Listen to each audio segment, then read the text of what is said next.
This video app review is brought to you by the iPhone appreview.com. What's up, everybody? This is Lou Patrick with the iPhone appreview.com. Today we are slinging out yet another video review, this time taking a look at an application called AnyShape, which is on my springboard ready to go. This application is an iPhone photo editing suite, or photo editing utility, I should say, rather.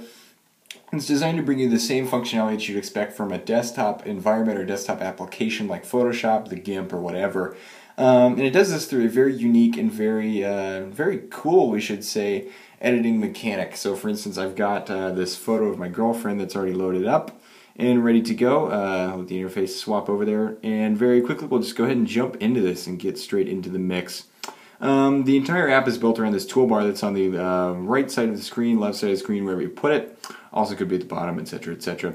But essentially the idea is that you use this to save the photo. You can get a little bit more information about it if you would like. Dismiss the tip.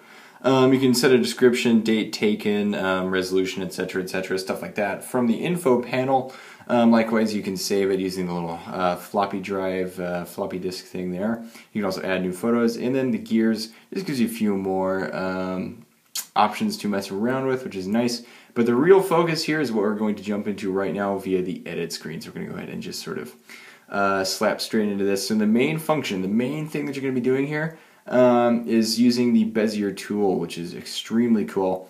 And it looks like this. So essentially you take the tool and then you just start putting points where you would want them to be. So if I'm to sort of select my girlfriend here, and then we'll go back later and edit her look, so to speak. So I've just made a very quick selection there. All of these points are, of course, editable. You can manage those at any point in time just by dragging them around like this. So very quick to edit the various points that you've set down, and then you've just made a Bezier selection.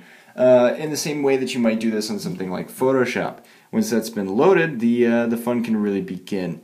So to get this going, we're just going to poke a few more of the buttons, which is not actually what I want to do. Hit done. So I've made my selection.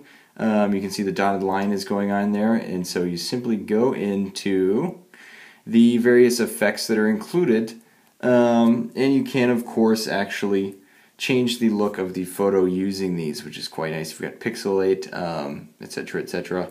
Actually, let's go back and just take another look at these. So within the effects panel, you do have a couple of different effects to work with. You've got grayscale. Of course, these are all effects, not proper colorizing elements. You've got grayscale, sepia, vignette, emboss, etc., etc. All of those included. You can do inverse, regular, whatever you would like. So for instance, this is using the selection tool, so I've got regular, so I'm using just the selection, the portion that I've selected, so I can negative just that portion if I'd like. Of course, my selection is not very precise because I didn't take the time with it, so it kind of looks weird. But let's say I just want to grayscale her, there's that, or I can do the inverse and get the sort of everything else too. So that is extremely quick to do and very interesting because of one simple feature. With that involved, of course, here are the different color, tone, balance, and tools. All of these go towards editing the actual color, of course, of the image or your selection, etc., etc.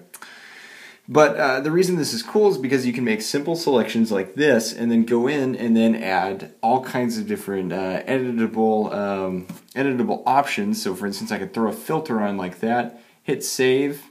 Okay, so I've just done that, and then let's say that I want to do another. Load it up, boot it up, change the various effects so that they're slightly different, do whatever it is that I would like. Basically, it's an idea of adding layer upon layer to the actual photo, which of course you can actually do. You can actually hit new editing layer, so you can make a new selection, change other elements of the photo that you're editing using the selection tool. Of course, you can undo all of the editing using these tools, undo enhancing, undo cropping. I'm just going to go ahead and flip this over. I was trying to do it in the other way, but it's kind of hard to read. So essentially, you can create all kinds of different very interesting and very complex changes to your photos simply using the program, using the Bezier selection tool. It's included. It's very quick. It's very simple to do, and for the most part, we have to say the interface looks great too. It's a very gorgeously designed interface that comes with all of the features that we would expect, and in a variety and a presentation that makes them easy to wrangle into place. So at the end of the day, what does that mean? For the app itself, it means that AnyShape is perhaps one of the most functional, one of the most powerful photo editing tools that we have currently available at our disposal in the App Store. It's a brilliant utility. It looks good, all of the features are arranged well, and of course the Bezier selection tool that we mentioned allows you to do just an insane amount of stuff to your photos directly from your iPhone. So with all of that in mind, what does it mean? It means that it gets a 4 out of 5 star rating from us here at the iPhoneAppReview.com. We think it's a great way to edit your photos, and if you've been looking for just such a utility, there's no reason to wait any longer. So again, that's a 4 out of 5 star rating for the beautiful app that is AnyShape, and that's all we have to say about it. So at this point, I'm going to go ahead and sign out, but we will see you guys later. Bye.